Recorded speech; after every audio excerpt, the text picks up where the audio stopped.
Dr. Mujahid bin Haji Yusuf Rawah, Parit Buntar. Assalamualaikum, salam sejahtera. Tuan yang dipertua, sudahkah bersarapan? Soalan saya nombor 8. Terima kasih. Selepas jawapan sila ambil sarapan. Sila.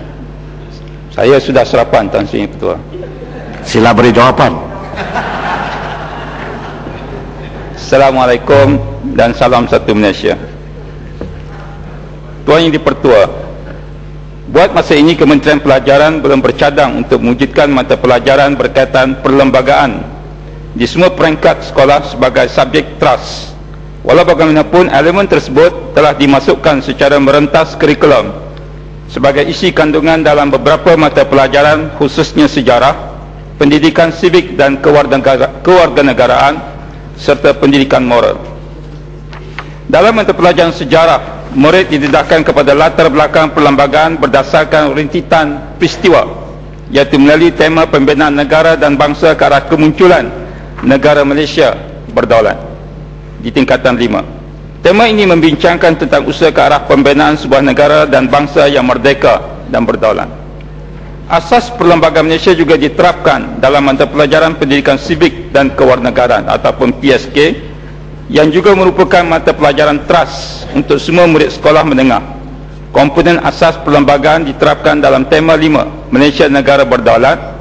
Antara tajuk yang dibincangkan ialah Raja Berperlembagaan, peruntukan utama perlembagaan Malaysia, kepentingan perlembagaan Malaysia, tugas dan tanggungjawab warga negara dalam kerajaan demokrasi dan sistem demokrasi berparlimen di Malaysia. Untuk makluman ahli yang berhormat, elemen hak asasi juga diterapkan dalam kurikulum PSK sekolah rendah dan menengah.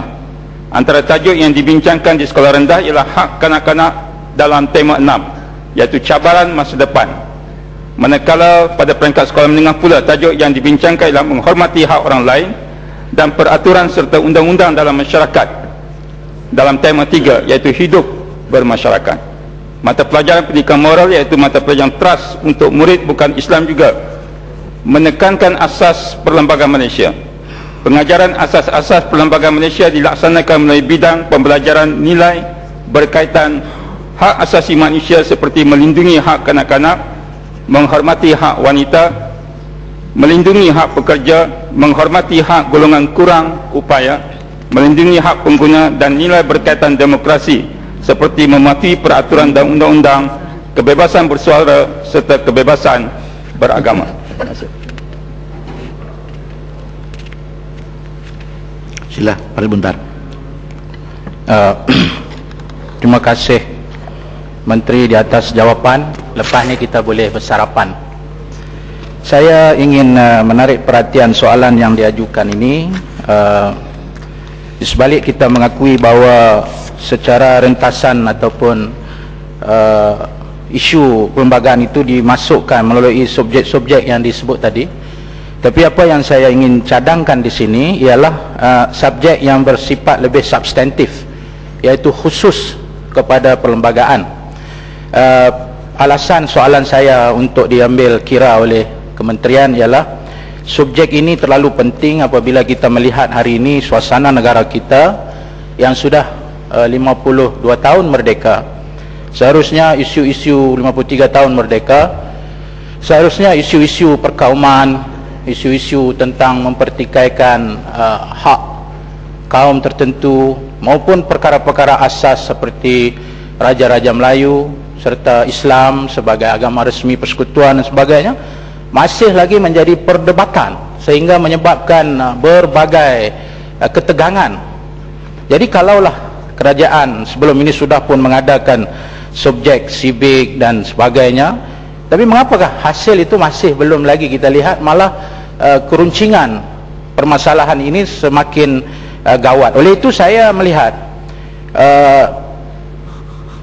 tuntutan untuk diadakan subjek ini bukan saja daripada saya, tetapi Bar Council telah menimbulkan tuntutan ini. Begitu juga dengan himpunan mahasiswa dan siswaza, itu juga dengan sahabat mantap dan banyak lagi NGO-NGO lain Malah sebahagian daripada menteri kabinet pun ada menyebut tentang perlunya subjek substantif tentang khusus terhadap perlembagaan ini. Dan bagi saya menjawab kepada persoalan yang berlaku di dalam negara hari ini, jawapannya ialah kita mesti memperkenalkan subjek perlembagaan. Dan yang lebih penting daripada itu, saya mohon kepada pihak kementerian supaya melihat bahawa subjek perlembagaan ini juga adalah sebagai satu jalan untuk kemudian kita mencadangkan pada tahap yang lebih tinggi Tuan Yang di-Pertua, iaitu mahkamah perlembagaan yang kita belum ada lagi di dalam negara ini. Jadi persoalan ini saya kira akan banyak menyelesaikan pihak-pihak yang tertentu yang kadang-kadang pahaman politiknya terlalu sempit, menggunakan perlembagaan untuk kepentingan politiknya, tetapi tidak ada siapa yang boleh mentakrifkan perlembagaan itu mengikut sukatan pelajaran semua yang diterima. Itu cadangan saya harap sahabat saya boleh ambil perhatian. Terima kasih. Terima kasih Yang Berhormat daripada Parit Bunta. Saya amat bersetuju dengan pandangan Yang Berhormat tentang pentingnya mata pelajaran perlembagaan ini, khususnya dalam konteks negara kita, supaya apabila mereka memahami isu perlembagaan dengan lebih baik dan rasional, maka kita dapat mengurangkan masalah-masalah yang boleh menimbulkan rasa tidak puas hati dan salah faham, khususnya antara masyarakat yang berbilang kaum di negara kita. Dan dalam konteks ini sebenarnya memang kementerian sentiasa menyemak kurikulum yang diajar di sekolah-sekolah di negara kita ini. Dan bahkan pada tahun 1959 kita sudah pun mula melakukan penyemakan ini, dan pada tahun 2003 kita telah pun menggunakan kurikulum sejarah yang berasaskan kepada semakan ini. Dan perkara ini boleh kita ambil perhatian. Cuma saya ingin menyatakan di sini bahawa pendidikan mengenai dengan perlembagaan ini tidak juga sepatutnya kita serah bulat-bulat kepada pihak sekolah. Dia juga melibatkan di luar. Kita prihatin dengan cadangan yang disebut. Sebagai contohnya, sebaik manapun kita mengajar, memberi dalam isu pengetahuan yang dibangkit, kita telah melakukan siasatan. Dan kadang-kadang kita juga jangan terikut laporan-laporan pihak tertentu. Tanyalah PIBG, tanyalah kementerian, polis dan sebagainya, apakah siasatan, apakah ini salah tafsiran, ataupun kita dengar cakap orang sesuka hati, maka kita nak politikkan isu ini. Tapi yang paling jelas ialah Kementerian Pelajaran tidak berkompromi dengan sesiapa pun yang cuba membangkitkan isu-isu perkauman. Terima kasih.